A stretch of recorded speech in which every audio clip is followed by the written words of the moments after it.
Estrutura das palavras em língua portuguesa. Começarei mostrando fragmentos de uma música interessantíssima de Caetano Veloso. Outras palavras. Vamos assistir a um trecho interpretado pelo próprio Caetano Veloso. Nada dessa cica de palavra triste em minha boca. Travo, trava, mãe e papai, alma buena dicha louca. Neca desse sono de nunca, jamais nem nevermore. Sem dizer que sim pra Silu, pra Dedé, pra dar de dó. Crista do desejo, destino deslinda assim em beleza. Outras palavras, outras palavras, outras palavras. Como o próprio título prenuncia, a voz poética dessa música propõe a criação de novas palavras.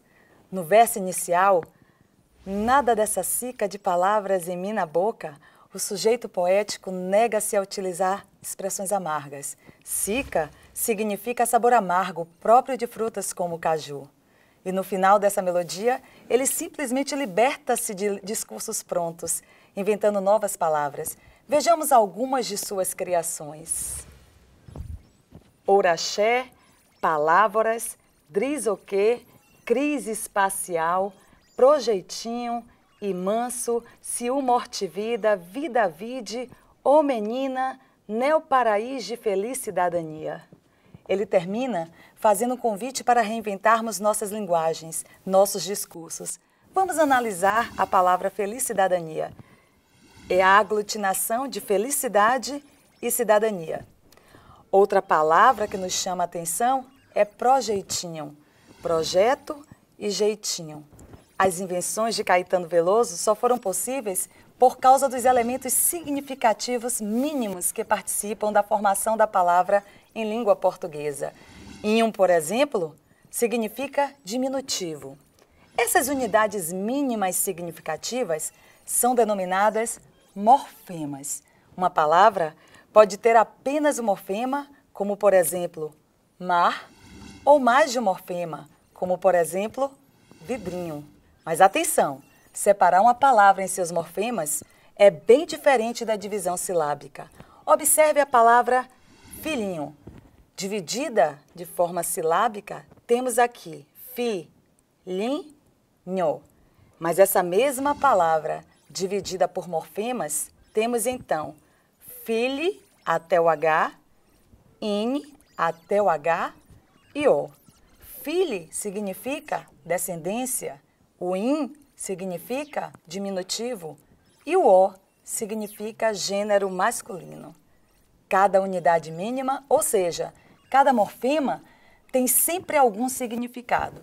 Em nossa língua, os morfemas que contribuem para a formação das palavras são radical, vogal temática, afixos e desinências. O radical. Vamos começar falando sobre o radical. Ele informa o significado básico da palavra. Vejamos alguns exemplos. Mundo, mundano, mundial. Observe que todas as palavras apresentam uma base comum de significação, que é o morfema mundi. O conjunto de palavras formadas a partir do mesmo radical denomina-se palavras cognatas. Por exemplo, fogo, fogão, fogareiro, fogueira. Outro exemplo, comer, comida, comilança, comilão. O segundo elemento estrutural da nossa língua é a vogal temática do verbo. É a vogal que une o radical às desinências e nos informam a conjugação de um verbo. Por exemplo, o verbo amar. Esse A antes do R me informa que é um verbo de primeira conjugação. Segundo exemplo, o verbo vender. Esse E antes do R me informa que é um verbo de segunda conjugação. E partir. Esse I antes do R me informa que é um verbo de terceira conjugação. Você deve estar se perguntando, então, como classificar o verbo pôr. O verbo pôr vem do latim poer. E aí você consegue ver a vogal temática E. Portanto, atualmente, mesmo não tendo a vogal temática, ele e os seus derivados são considerados verbos de segunda conjugação. O terceiro elemento estrutural da nossa língua são os afixos, que são morfemas que se agregam à radical, modificando seu sentido básico. São chamados de prefixo quando vem antes do radical. Por exemplo, feliz. Eu tenho um in e chamo aí a atenção para o infeliz. São chamados de sufixos quando vem depois do radical. Por exemplo, mesmo radical feliz, eu agora acrescento mente. Tenho agora uma palavra sufixal, felizmente. A palavra também pode ser formada a partir de prefixos e sufixos. Por exemplo, infelizmente. O quarto elemento estrutural da nossa língua são as desinências. São mais complexas. São morfemas indicadores das flexões das palavras. Nominais, quando estão ligadas aos nomes, e servem para indicar o gênero, masculino ou feminino, ou número, singular ou plural. Vejamos esse exemplo. Gato. O que me informa que essa palavra está no masculino é esse O.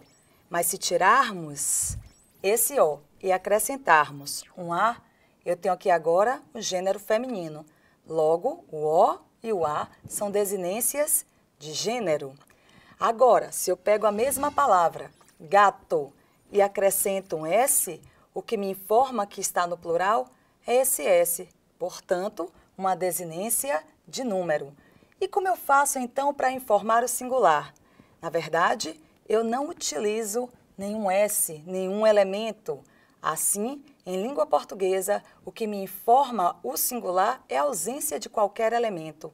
Isso é indicado através do morfema zero.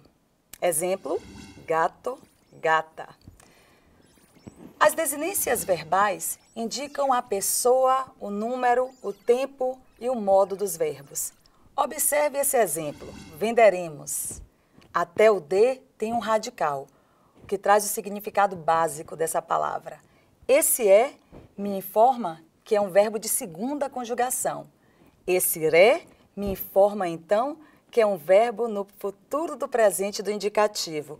E esse mós me indica que é primeira pessoa do plural. Então, eu tenho aqui o ré, uma desinência modo temporal, e o mós tem uma desinência número pessoal. Outro exemplo para a gente gravar. Cantavam. Até o T, eu tenho um radical, que me informa o significado básico dessa palavra. Esse A me informa que é um verbo de primeira conjugação. E esse vá vai me informar, então, o tempo e o modo, ou seja, é um pretérito imperfeito do indicativo. Já esse M me informa que é terceira pessoa do plural. Portanto, o vá é uma desinência modo temporal e o M é uma desinência número pessoal. Vejamos agora esse exemplo. Escreve. Até o V eu tenho um radical. Esse é então, a vogal temática, porque me informa que é um verbo de segunda conjugação. O que então está me informando que é um presente do indicativo na terceira pessoa do singular?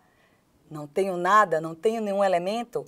Portanto, morfema zero para indicar a desinência modo temporal e morfema zero de novo para me informar que é terceira pessoa do singular.